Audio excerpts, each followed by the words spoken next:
안녕하세요. 에이스입니다. 오늘은 3월 20일 일요일입니다. 오늘 오전 11시에 이제 윤석열 당선인이 청와대 집무실 이전과 관련해서 기자회견을 열었었죠. 이제 윤석열을 지지하는 분들은 뭐 브리핑이 좋았다, 청와대 이전을 지지한다라는 입장이었고, 이제 지지하지 않는 분들은 기자회견을 보면서 그래도 핵심적인 궁금증들이 전혀 해소되지 않았다라는 평가를 내리는 분위기예요. 저는 윤석열을 지지하지 않는 쪽이긴 하지만 그래도 이 민주주의 합법적인 절차에 맞게 국민의 선택으로 뽑힌 당선인이기 때문에 뭐 인정할 것은 인정하고 또 좋게 볼 수 있는 부분은 좋게 봐야 한다라고 생각을 합니다. 그래서 최대한 사심을 배제하고 오늘 기자회견을 좀 지켜봤는데, 글쎄요, 뭐랄까, 오늘 기자회견을 보면서 저 역시도 뭔가 궁금증이 전혀 해소되지 않은 느낌이 들었어요. 여러분들은 어떻게 보셨나요? 제가 기자회견을 보고 느낀 인상을 한 세 가지 정도로 정리를 해볼게요. 먼저 첫 번째 받은 인상인데요. 내일이 아니니까 괜찮다라는 식의 발언입니다. 오늘 기자회견 유심히 들어보신 분들 아시겠지만 윤석열의 답변들을 보면 뭐랄까, 정말 참 쉽게 말한다, 너무 무책임하다라는 인상을 받았어요. 그러니까 내일이 아니니까 괜찮다라는 식의 말투들 있죠. 그러니까 김종대 전 정의당 의원 같은 경우에는 이번 청와대 집무실 이전과 관련해서 뭐라고까지 표현했냐면, 하다못해 계집도 이렇게 쉽게 부수진 않는다라고 강하게 비판을 했어요. 그러니까 단순히 이 한 사람의 의견이 아니라 다수의 국방부 관계자들의 반응이 일방적인 통보에 의한 어떤 당혹함, 황당함, 그리고 심지어 굴욕까지 느꼈다라고 합니다. 근데 오늘 윤석열의 태도를 보면 그 군 관계자들의 걱정과는 다르게 굉장히 쉽게 별거 아니다라는 식의 답변 태도가 꽤나 보였다는 거죠. 예를 들어서 이 기자들의 질문과 함께 제가 정리를 좀 해볼게요. 먼저 UPI 뉴스 기자가 이런 질문을 합니다. 국방부 매점 운영자의 국민청원이 있었는데 그곳에 상주한 사람들에 대한 어떤 지원이나 뭐 고려가 있었냐라고 묻자 윤석열이 뭐라고 하냐면, 매점이나 상주하는 사람들은 부속실에 있는 거기 때문에, 부속 시설에 있는 거기 때문에 큰 어려움이 없을 거다라고 말아버려요. 그러니까 이게 누군가에게는 생계의 문제일 수도 있는 부분인데 큰 어려움이 없을 거다, 이렇게 말하고 끝입니다. 이게 자기 일 아니라고 너무 쉽게 대답하는 것 같은 뉘앙스인 거죠. 그냥 기자회견이니까 형식적으로라도 뭐 지원 방안을 모색해보겠다, 뭐 이런 식으로 얘기할 수 있는 부분이거든요. 근데 너무나 쉽게 그냥 뭐 큰 어려움 없을 거다, 이렇게 대답을 하는 건 저는 좀 의아했어요. 두 번째 질문 볼게요. TV조선 기자가 이렇게 이야기를 합니다. 한남동 공간에서 국방부 청사까지 출퇴근하는 동안 국민 불편 초래에 대한 방안이 있냐라고 물어봐요. 그랬더니 역시 윤석열이 뭐라고 하냐면, 교통을 통제하면 한남동부터 용산까지 길어야 3분에서 5분이 걸리기 때문에 시간을 잘 조정하면 크게 어려움이 없을 거다, 또 이렇게 대답을 하죠. 그러니까 저는 이 대답을 듣고 좀 멍한 기분이었어요. 자기 입으로 말하잖아요. 본인이 지나는 동안 교통을 통제한다고. 교통을 통제하면 3분에서 5분 시간이라고. 교통만 통제하는 게 아니죠. 여러분들 아시겠지만 통신도 통제를 합니다. 그러니까 그 기간 동안은 전화도 먹통이 될 확률이 있다는 거죠. 그러니까 통제 안 하면 네이버 지도상으로 한 9분에서 10분이 걸리는 거리인데, 그 통제가 이제 여러분들 아시죠? VIP들이 지나갈 때 신호등을 일괄로 다 녹색불로 바꾸거든요. 신호에 안 막히게. 그동안 이제 다른 차들은 다 정체를 겪는 거고, 통신을 차단할 때 그 지역을 지나는 사람들의 핸드폰이 먹통이 되는 거고, 그 자체로 국민들의 불편함인 건데 윤석열은 뭐라고 해요? 뭐 3분에서 5분 걸릴 텐데 큰 문제 아니다, 라는 식으로 말을 해버립니다. 그러니까 인식 자체가 자신으로 인한 국민들의 5분 정도 불편은 아무것도 아니다, 큰 어려움이 없다, 이런 식으로 생각을 한다는 것이죠. 다음 질문. 채널A의 김단비라는 기자가 언제 국방부로 들어가냐라고 물어봐요. 그때 윤석열은 단정적으로 5월 10일에 딱 들어간다라고 말을 하면서, 이사가 간단하지는 않겠지만 구내에서 가까운 거리에 이사하는 거라 역시 큰 어려움 없을 거다, 이런 식으로 말을 합니다. 뭐 리모델링 조금 하고 경호시설 조금 들어가면 된다, 이렇게 말을 해요. 이것도 역시 정말 너무 쉽게 말하는 거죠. 이게 그렇게 쉽게 될 문제인가요? 뭐 지가 이삿짐 안 옮긴다고 이렇게 쉽게 말하는 건지 모르겠는데, 뒤에서도 자세히 다루겠지만 군부대 관계자들은 이게 그렇게 쉬운 문제가 아니다라고 말을 하거든요. 근데 윤석열은 무슨 가정집 이사하는 것 마냥, 무슨 일반 사무실 이사하는 것 마냥 너무 쉽게 이야기하고 있어요. 그 다음 역시 오마이뉴스 기자 질문도 볼게요. 청와대 이전에 대한 명분이나 법적 근거가 부족한데 국민들을 어떻게 납득시킬 거냐? 라고 묻자 윤석열은 이렇게 대답을 해요.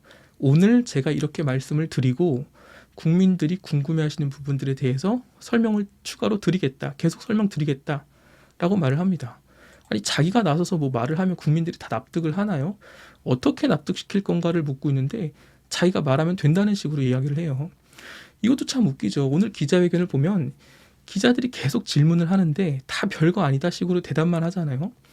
이럴 거면 기자회견을 하는 의미가 없죠. 기자회견이든 국민들의 의견 수렴이든 비판적인 의견을 듣고 수용하고 고려해야 되는데 이건 거의 그냥 윤석열의 통보잖아요.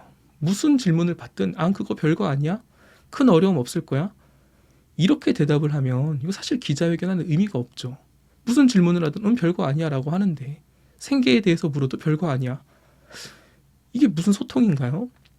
그러니까 저는 이걸 보면서 이런 무책임한 대답이 어떻게 국민들을 설득할 수 있을까? 국민들이 납득할 수 있을까?라는 궁금증은 계속 남더라고요.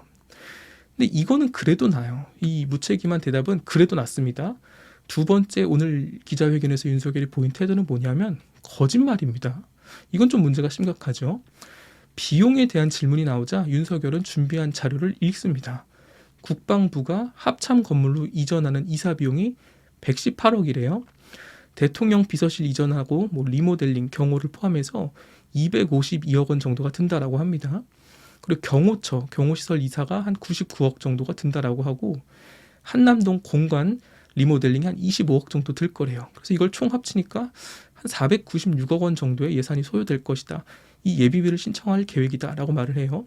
그리고 자신 있게 당당하게 이렇게 말합니다. 이게 기재부에서 받은 자료다.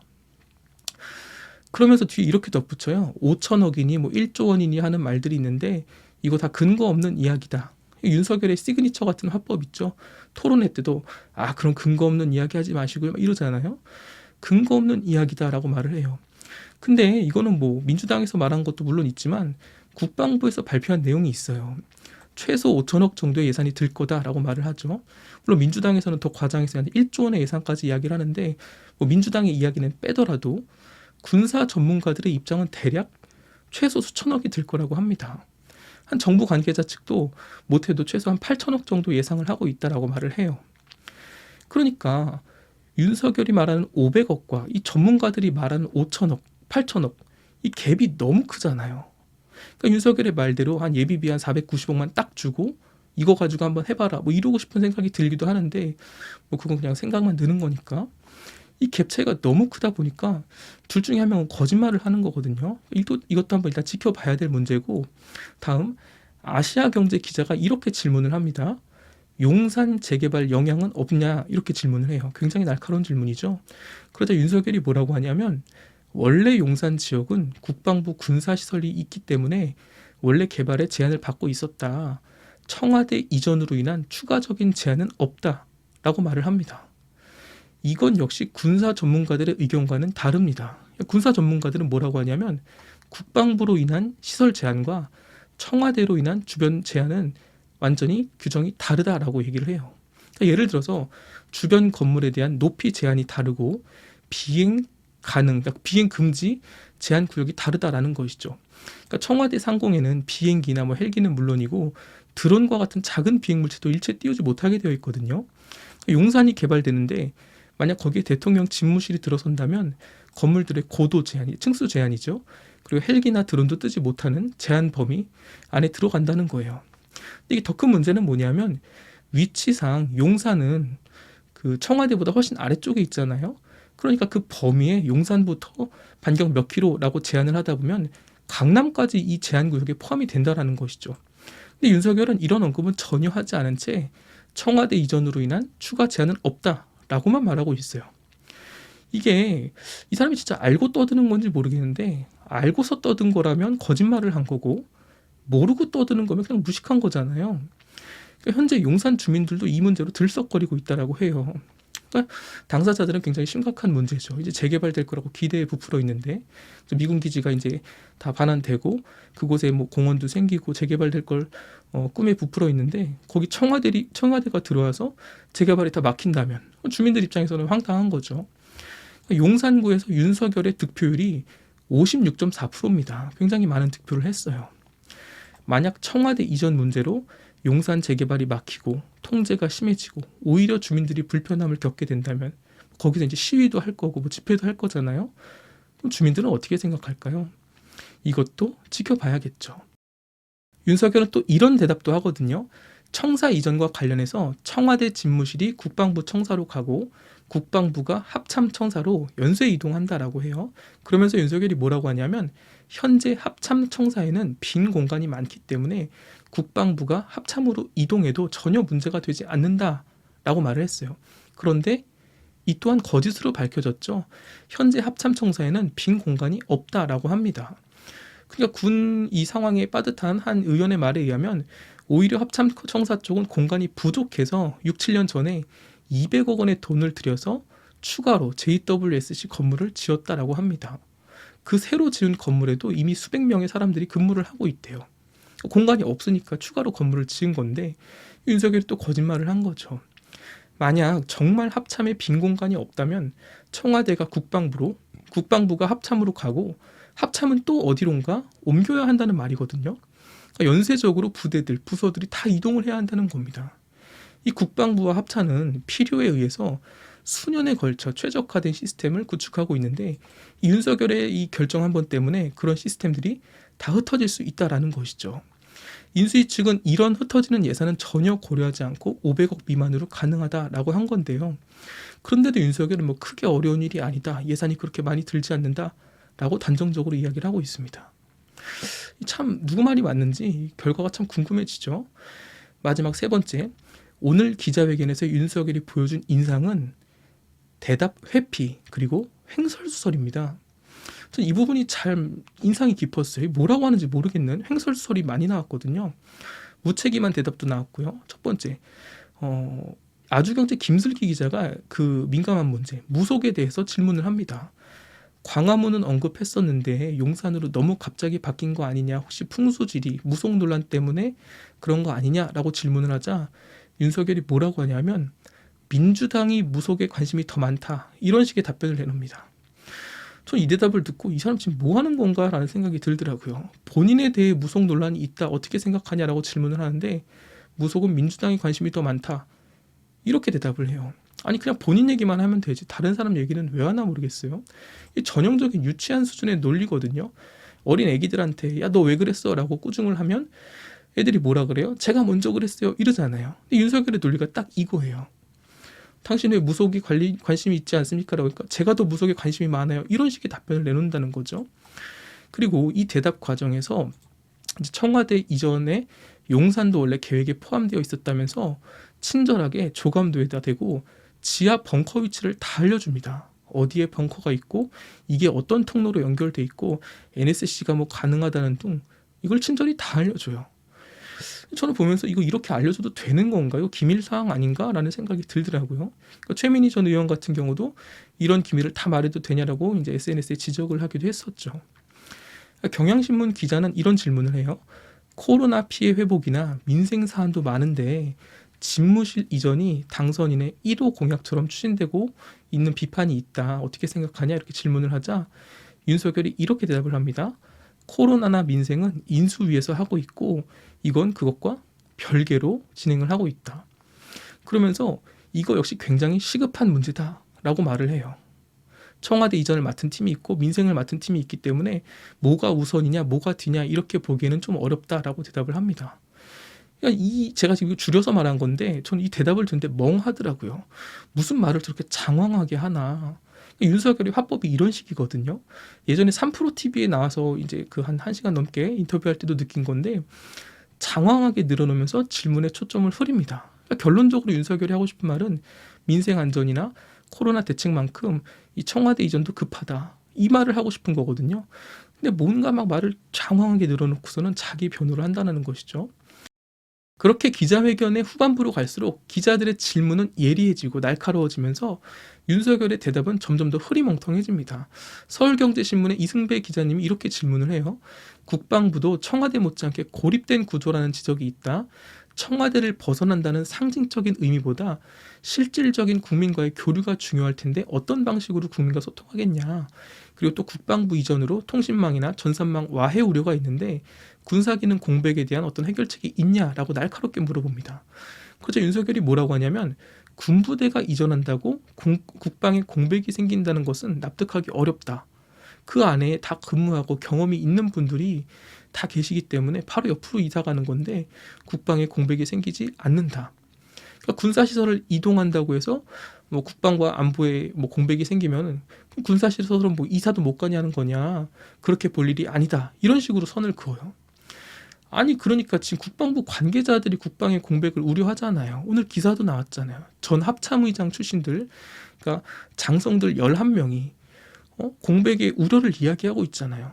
심지어 조선일보, 동아일보도 걱정을 하고 있어요. 군사와 국방, 안보의 공백에 대해서요. 그 빨아주기 바쁘던 이 폐지 공장들도 걱정을 하는데, 아니, 윤석열 본인은 뭐 군대도 안 갔다 왔으면서 국방에 공백이 생길 리가 없다, 그렇게 쉽게 단정적으로 말하는 근거가 뭔지, 그러니까 저로서는 기자회견을 보면서 도대체 알 수가 없다라는 것이죠. 이 KBS 기자도 역시 또 날카로운 질문을 던집니다. 취임에 맞춰서 이 일을 진행하려면 현 정부와 임기 중에 이 진행을 해야 되는데 현 정부와 얘기가 됐냐라고 질문을 하자 윤석열이 뭐라고 하냐면 이제 앞으로 협조 요청을 할 예정이래요. 아니 본인이 다 결정하고 기자회견까지 하고 나서 앞으로 협조 요청을 할 거라면, 아니 그게 협조 요청인가요? 그냥 일방적인 통보지.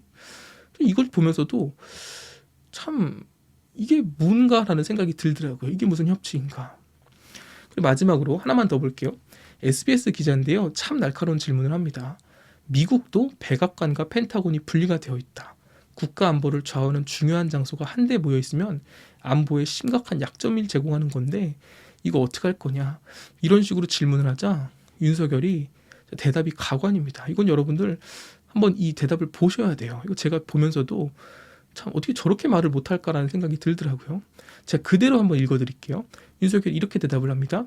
지금 우리가 이런 전시 작전과 이 국가 안보 문제를 대통령실과 또 국방부 합참, 우리의 동맹국인 주한미군, 평택에 있는 연합사 이렇게 해서 하고 있고, 지금 군사 전문가들은 대부분이 지금 우리 관악산 벙커가 있는 거기가 우리 전쟁 지휘소입니다. 다 아시다시피 합참이 글로 이전하는 것이 맞다고 지금 보고 있고 국방부는 기본적으로 정책기관입니다. 그래서 이런 국가안보에 관한 전시 지휘는 국군 통수권자인 대통령, 그리고 합참, 그리고 국방부 장관은 대통령의 군통수 보좌관입니다. 지금 뭐 미국 펜타곤하고는 조금 다르고, 이렇게 대답을 했어요. 제가 그대로 읽은 겁니다. 이게 뭔 소리예요? 그러니까 본인도 모르는 겁니다. 이게 미국과 다르다라는 이야기를 하고 싶은데 뭐가 다른지 지도 설명을 못하는 거거든요. 보면서 이 부분에서 이게 후반부인데 좀 한심하다라는 생각이 들더라고요. 그러니까 이에 대해서 이제 SBS 김태훈 기자, 국방 전문 기자인데 이분이 쓴 기사가 있어요. 취재 파일, 청와대 국방부 합참의 동거와 국방부 3분할 아무런 준비 없었다, 이런 기사를 쓰면서 이 문제를 정면으로 비판을 하고 있죠. 뭐 미국과는 상황이 다르다라고 말을 하고 싶은데 윤석열이 하는 말이 도대체 뭔 말인지 모르겠다, 그야말로 횡설설이다 라고 저는 생각을 합니다. 저는 오늘 기자회견을 보는데 처음엔 좀 집중하면서 봤어요. 근데 뒤로 갈수록 참 뭐랄까 머리가 멍해지면서 집중이 잘 안 되더라고요. 그 예전에 이제 박근혜도 했던 말 있죠. 뭐 간절히 원하면 우주가 나서서 도와준다, 뭐 이런 식의 일반인으로서는 잘 이해가 되지 않는 뜬금없는 발언들. 오늘 윤석열도 뒷부분에서 그런 얘기를 했죠. 공간이 의식을 지배한다. 전 보면서 저게 뭔 소린가 이런 생각이 들었거든요. 기자회견에서 윤석열이 보여준 태도들, 예를 들어서 뭐 내일이 아니니까 뭐 그 문제 별거 아닌 문제다, 뭐 큰 어려움 없다라는 식의 무책임한 발언들, 또는 뭐 증명되지 않은 거짓말로 대충 얼버무리는 듯한 행동들, 또 발언들, 그리고 횡설수설, 대답 회피 식으로 넘기는 모습들이 너무나 많이 보였다라는 것이죠. 그러니까 저는 제가 봤을 때는 윤석열이 나쁜 의도를 가지고 그러는 게 아닌 것 같아요. 그러니까 본인도 일주일 만에 급하게 결정된 거다 보니까 그냥 지도 잘 모르는 것 같아요. 자기도 잘 모르면서 그냥 둘러대는 것 같습니다. 군대도 안 갔다 온 사람이 뭐 기밀이 뭔지도 모르고 그냥 다 그냥 이렇게 이것저것 아는 것 얘기하는 것 같은데, 뭐 그 주변에 뭐 바른 소리 하는 사람이 있겠습니까? 지금이 어떤 시기예요? 지금은 어떻게든 윤석열한테 잘 보여서 이제 한 자리 차지하려고 그냥 윤석열 빨아대고 있는 상황인데, 내각을 구성하기도 전에 바른 소리 했다가 눈 밖에 나서 한 자리 못 차지하면 어떡해요? 그러니까 과연 그 상황에서 누가 바른 소리를 하겠어요? 각하 이렇게 했다가 예산이 막 수천억이 듭니다, 이런 소리를 누가 하겠습니까? 아, 예산 이거 얼마면 됩니다, 좋은 소리 하겠죠. 그러니까 윤석열이 판단을 흐리는 겁니다. 저는 오늘 기자회견 보면서 이제 한 가지는 높이 사줄만 하겠더라고요. 그게 뭐냐면 어쨌든 이 기자들 앞에 나와서 직접 브리핑도 하고 이 조감도까지 펼쳐 보이면서 지시봉으로 흔들면서 뭐 대도 않는 소리 늘어놓느라 수고한 점은 인정해 줘야죠. 그 부분은 높이 평가합니다. 윤석열의 오늘 모습을 보니까 무조건 넘길 것 같아요. 노빠꾸입니다. 그냥 조합 빠르게 가는 거야 있죠. 그냥 그 스타일 잘 보여주고 있어요. 무대뽀입니다. 뭐 아무쪼록 이 정권이 바뀌는 가장 어수선한 시기에 이런 큰 일을 치르는데 아무런 문제 없이 잘 끝났으면 좋겠고, 이 청와대 이전 문제 말고 국민들이 정말 원하는 민생과 현안, 코로나 지원 문제들 있죠. 그런 부분에 대해서도 조합 빠르게 가는 거를 좀 외쳤으면 좋겠다라는 생각이 듭니다. 다음 영상에서는 윤석열이 왜 이렇게 청와대에 안 들어가겠다고 생떼를 쓰고 버티는지, 그 이유에 대한 제 생각을 한번 다뤄보도록 할게요. 긴 영상 시청해 주셔서 감사합니다.